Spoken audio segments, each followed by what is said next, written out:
ಸ್ನೇಹಿತರೆ, welcome back to Charan spiritual YouTube channel. ಸ್ನೇಹಿತರೆ, ರಾಯರ ಪೂಜೆಯನ್ನು ಪ್ರತಿನಿತ್ಯ ನಾವು ತಪ್ಪದೆ ಮಾಡುತ್ತೇವೆ ಹಾಗೂ ರಾಯರನ್ನು ನಮ್ಮ ದೇವತೆಗಿಂತ ಹೆಚ್ಚಾಗಿ ಪೂಜಿಸುತ್ತೇವೆ. ಆದರೆ ನಾವು ಮಾಡುವ ಪೂಜೆ ನಮ್ಮ ರಾಯರಿಗೆ ಇಚ್ಛೆ ಆಗಿದ್ದರೆ ನಮಗೆ ಯಾವೆಲ್ಲ ಸೂಚನೆಗಳು ಕೊಡುತ್ತಾರೆ, ರಾಯರು ನಮಗೆ ಒಲಿತಿದ್ದಾರೆ ಎನ್ನುವ ಸೂಚನೆಗಳು ಯಾವುವು ಎನ್ನುವ ಸಂಪೂರ್ಣ ಮಾಹಿತಿಯನ್ನು ಈ ಸಂಚಿಕೆಯಲ್ಲಿ ನೋಡುತ್ತಾ ಹೋಗೋಣ ಬನ್ನಿ ಸ್ನೇಹಿತರೆ. ಅದಕ್ಕೂ ಮೊದಲು ನೀವು ನಮ್ಮ ಚಾನಲ್ಗೆ ಮೊದಲ ಬಾರಿಗೆ ಬಂದಿದ್ದರೆ ನಮ್ಮ ಚಾನಲನ್ನು ಸಬ್ಸ್ಕ್ರೈಬ್ ಮಾಡಿ ಹಾಗೂ ಪಕ್ಕದಲ್ಲಿರುವ ಬೆಲ್ ಬಟನ್ ಕ್ಲಿಕ್ ಮಾಡಿ ಈ ವಿಡಿಯೋಗೊಂದು ಲೈಕ್ ಕೊಟ್ಟು ಈ ವಿಡಿಯೋನ ಪ್ರತಿಯೊಬ್ಬರಿಗೂ ಶೇರ್ ಮಾಡಿ ಜೈ ರಾಘವೇಂದ್ರ ಸ್ವಾಮಿ ಅಂತ ಕಮೆಂಟ್ ಮಾಡಿ. ರಾಯರ ಅನುಗ್ರಹವನ್ನು ಪಡೆದುಕೊಳ್ಳಲು, ಅವರ ಆಶೀರ್ವಾದವನ್ನು ಪಡೆದುಕೊಳ್ಳಲು ರಾಯರ ಭಕ್ತರು ಪೂಜೆ, ವ್ರತ, ಮಂತ್ರಗಳ ಪಠಣೆ ಇತ್ಯಾದಿಗಳನ್ನು ಮಾಡುತ್ತಾರೆ. ಆದರೆ ನಿಮಗೆ ರಾಯರು ಒಲಿದಿದ್ದಾರೆ ಅಥವಾ ರಾಯರ ಅನುಗ್ರಹ ನಿಮಗೆ ಸಿಕ್ಕಿದ್ದರೆ ರಾಯರು ಯಾವೆಲ್ಲ ಸೂಚನೆಗಳನ್ನು ನೀಡುತ್ತಾರೆ ಗೊತ್ತೇ? ಅನೇಕರು ರಾಘವೇಂದ್ರ ಸ್ವಾಮಿಯ ಭಕ್ತರು ಇದ್ದಾರೆ. ರಾಘವೇಂದ್ರ ಸ್ವಾಮಿಗಳ ಸೇವೆಯನ್ನು, ಪೂಜೆಯನ್ನು ಅಥವಾ ಮಂತ್ರಗಳನ್ನು ಪಠಿಸುವುದಕ್ಕೆ ಗುರುವಾರದ ದಿನವು ಅತ್ಯಂತ ಮಂಗಳಕರ ದಿನ ಎಂದು ಪರಿಗಣಿಸಲಾಗಿದೆ. ರಾಯರ ಅನುಗ್ರಹಕ್ಕಾಗಿ ಅವರ ಭಕ್ತರು ವ್ರತ ಪೂಜೆಯನ್ನು ಮಾಡುತ್ತಲೇ ಇರುತ್ತಾರೆ. ರಾಯರ ಅನುಗ್ರಹ ದೊರೆತಿದೆಯೋ ಅಥವಾ ಇಲ್ಲವೋ ಎಂಬುದನ್ನು ತಿಳಿದುಕೊಳ್ಳುವುದು ತುಂಬನೇ ಮುಖ್ಯ.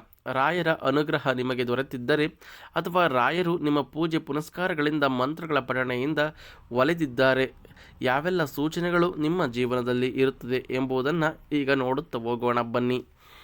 ಮನಸ್ಸಿನಲ್ಲಿ ಧನಾತ್ಮಕ ಬದಲಾವಣೆ, ಮಾನಸಿಕ ನೆಮ್ಮದಿ ಸಿಗುವುದು, ಮಾಡುವ ಎಲ್ಲ ಕೆಲಸಗಳು ಸಂತೋಷದಿಂದ ಮಾಡಲು ಬಯಸುತ್ತೀರಿ, ನಿಮ್ಮಲ್ಲಿ ತಾಳ್ಮೆ ಎಂಬುದು ಹೆಚ್ಚಾಗತೊಡಗುತ್ತದೆ, ಕುಟುಂಬದವರೊಂದಿಗೆ ಹೆಚ್ಚು ಸಮಯವನ್ನು ಕಳೆಯಲು ಪ್ರಾರಂಭಿಸುತ್ತೀರಿ ಹಾಗೂ ಮನೆಯಲ್ಲಿ ವಾತಾವರಣದ ಬದಲಾವಣೆಗಳನ್ನು ನೀವು ಗಮನಿಸಬಹುದು. ನೀವು ಸದಾ ನಿಮ್ಮ ಮನೆ ಅಶಾಂತಿಯಿಂದ ಕೂಡಿದ್ದರೆ ನಿಮ್ಮ ಮನೆ ಯಾವಾಗಲೂ ಸುಖ, ಶಾಂತಿ, ನೆಮ್ಮದಿಯಿಂದ ಕೂಡಿರುತ್ತದೆ.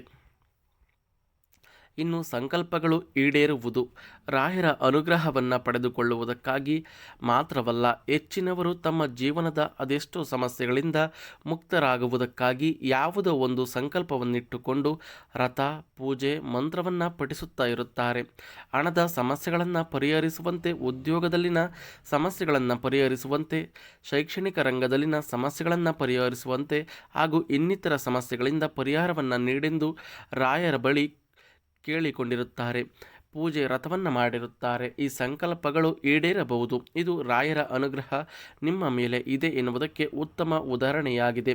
ಇಂತಹ ಅನೇಕ ಉದಾಹರಣೆಗಳನ್ನು ನಾವು ಸಾಕಷ್ಟು ಜನರಿಂದ ಪಡೆದುಕೊಳ್ಳಬಹುದು. ಅಷ್ಟೇ ಅಲ್ಲ, ನೀವು ಯಾವುದೇ ಕೋರಿಕೆಗಳನ್ನು ಕೇಳಿಕೊಂಡರೂ ಅತಿ ಶೀಘ್ರವಾಗಿ ಈಡೇರಿಸುವುದು ಅಥವಾ ನೀವು ಯಾವುದಾದರೂ ಕಷ್ಟದಲ್ಲಿ ಇದ್ದಾಗ ಇದ್ದಕ್ಕಿದ್ದಂತೆ ಒಬ್ಬ ವ್ಯಕ್ತಿ ಬಂದು ಸಹಾಯ ಮಾಡುವುದು, ಹಾಗೆ ಈ ರೀತಿಯಾದ ಕನಸುಗಳು ಬೀಳುವುದು. ಇನ್ನು ರಾಯರು ನಿಮಗೆ ನೀಡುವ ಮೂರನೇ ಸೂಚನೆ ಎಂದರೆ ಅದುವೇ ಅವರು ನಿಮ್ಮ ಕನಸಿನಲ್ಲಿ ಕಾಣಿಸಿಕೊಳ್ಳುವುದು. ನೀವು ರಾಯರ ಸೇವೆಯನ್ನು ಮಾಡುತ್ತಿದ್ದರೆ, ರಾಯರನ್ನು ನೆನೆದು ಯಾವುದೇ ವ್ರತವನ್ನು ಮಾಡುತ್ತಿದ್ದರೆ ಅಂತಹ ಸಮಯದಲ್ಲಿ ರಾಯರು ಕಾವಿ ಬಟ್ಟೆಯನ್ನು ತೊಟ್ಟು ಸನ್ಯಾಸಿಯ ರೂಪದಲ್ಲಿ ನಿಮ್ಮ ಕನಸಿನಲ್ಲಿ ಕಾಣಿಸಿಕೊಳ್ಳುತ್ತಾರೆ. ಇನ್ನು ಕಾಮಧೇನು ರೂಪದಲ್ಲಿ, ರುದ್ರರ ರೂಪದಲ್ಲಿ ಅಥವಾ ಹಯಗ್ರೀವ ಅಂದರೆ ಬಿಳಿ ಬಣ್ಣದ ಕುದುರೆ, ಆನೆ ಮತ್ತು ಕನಸಿನಲ್ಲಿ ಕಾಣಿಸಿಕೊಳ್ಳುವುದು.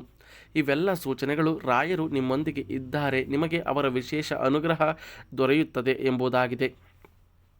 ಇನ್ನು ರಾಯರು ಯಾರಾದರೂ ಒಬ್ಬ ಹಿರಿಯರ ರೂಪದಲ್ಲಿ ಬಂದು ನಿಮಗೆ ಸಹಾಯ ಮಾಡುವುದು ಅಥವಾ ನಿಮ್ಮ ಚಿಕ್ಕ ಮಕ್ಕಳ ರೂಪಿನಲ್ಲಿ ಕನಸಿನಲ್ಲಿ ಬರುವುದು, ಇವೆಲ್ಲ ಕೂಡ ನಿಮಗೆ ರಾಯರ ಆಶೀರ್ವಾದ ದೊರೆತಂತಹ ಸೂಚನೆಗಳಾಗಿರುತ್ತದೆ. ಇನ್ನು ನೀವು ಪೂಜೆಯ ಸಮಯದಲ್ಲಿ ಇವೆಲ್ಲ ಸೂಚನೆಗಳನ್ನು ರಾಯರು ನಿಮಗೆ ಕೊಡುತ್ತಾರೆ. ಹೂವಿನ ಪ್ರಸಾದವನ್ನು ನೀಡುವುದು.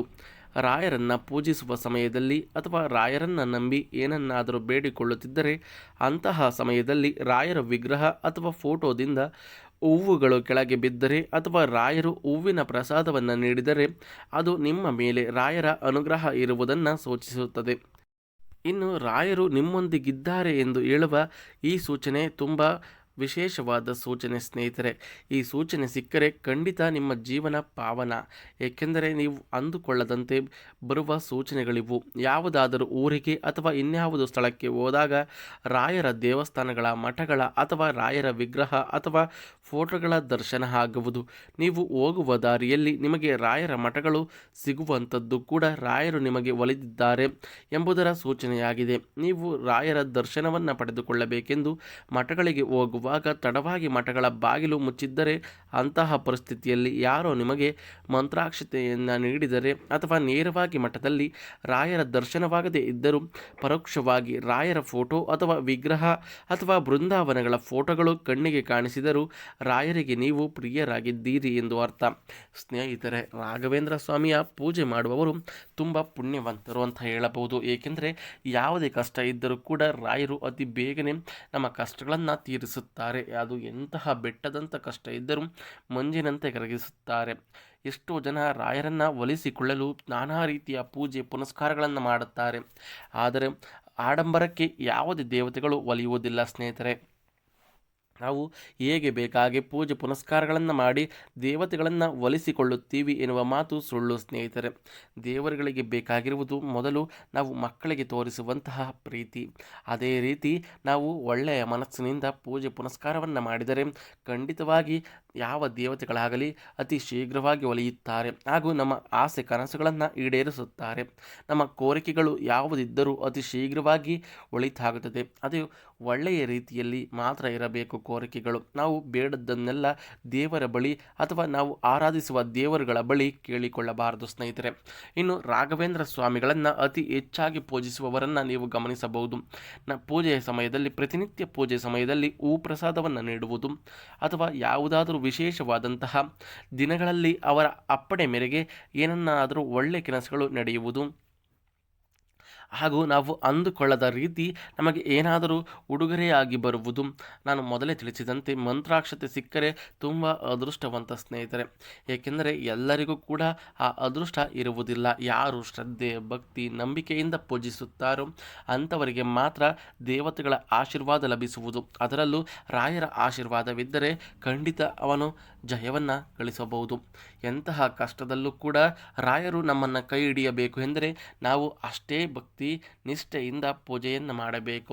ನೀವು ಮನೆಯಲ್ಲಿ ಪ್ರತಿನಿತ್ಯ ಪೂಜೆ ಮಾಡುವಾಗ ರಾಯರ ವಿಗ್ರಹ ಅಥವಾ ಫೋಟೋ ಮುಂದೆ ಏನನ್ನಾದರೂ ಸಿಹಿಯನ್ನು ನೈವೇದ್ಯವಾಗಿಟ್ಟು ಹಾಗೂ ಮಂತ್ರಾಕ್ಷತೆಯನ್ನು ಮಾಡಿ ಅದನ್ನು ರಾಯರಿಗೆ ಅರ್ಪಿಸುವುದು. ಆ ಮಂತ್ರಾಕ್ಷತೆಯನ್ನು ಎಲ್ಲಾದರೂ ಹೊರಕ್ಕೆ ಹೋಗುವಾಗ ಸ್ವಲ್ಪ ಮಂತ್ರಾಕ್ಷತೆಯನ್ನು ನಮ್ಮ ತಲೆ ಮೇಲಕ್ಕಾಗಲಿ ಅಥವಾ ಜೋಬಿಗಾಗಲಿ ಅಥವಾ ಪರ್ಸ್ನಲ್ಲಿ ಆಗಲಿ ಇಟ್ಟುಕೊಂಡು ಹೋಗುವುದು. ಇವೆಲ್ಲ ತುಂಬ ಒಳ್ಳೆಯದು ಸ್ನೇಹಿತರೆ. ಈಗಾಗಲೇ ಮಂತ್ರಾಕ್ಷತೆ ಬಗ್ಗೆ ಹಾಗೂ ರಾಯರ ಮಂತ್ರಗಳ ಬಗ್ಗೆ ಈ ಚಾನಲಲ್ಲಿ ವಿಡಿಯೋವನ್ನು ಹಾಕಿದ್ದೀನಿ. ಅದನ್ನು ನೀವು ನೋಡಿಲ್ಲ ಅಂದರೆ ಈಗಲೇ ಹೋಗಿ ಆ ವಿಡಿಯೋಗಳನ್ನು ನೋಡಿ ಸ್ನೇಹಿತರೆ. ತುಂಬಾ ಉಪಯುಕ್ತವಾದಂತಹ ಮಾಹಿತಿಗಳನ್ನು ಈಗಾಗಲೇ ತಿಳಿಸಿಕೊಟ್ಟಿದ್ದೀನಿ. ಆದರೂ ಈ ಸೂಚನೆಗಳು ನಿಮಗೆ ಸಿಕ್ಕರೆ ಖಂಡಿತ ನೀವು ಅದೃಷ್ಟವಂತರು ಹಾಗೂ ನಿಮ್ಮ ಜೀವನದಲ್ಲಿನ ಕಷ್ಟಗಳನ್ನು ದೂರ ಮಾಡಿಕೊಳ್ಳುವ ಸಮಯ ಹತ್ತಿರದಲ್ಲಿದೆ ಎನ್ನುವ ಸೂಚನೆಗಳು ಸ್ನೇಹಿತರೆ.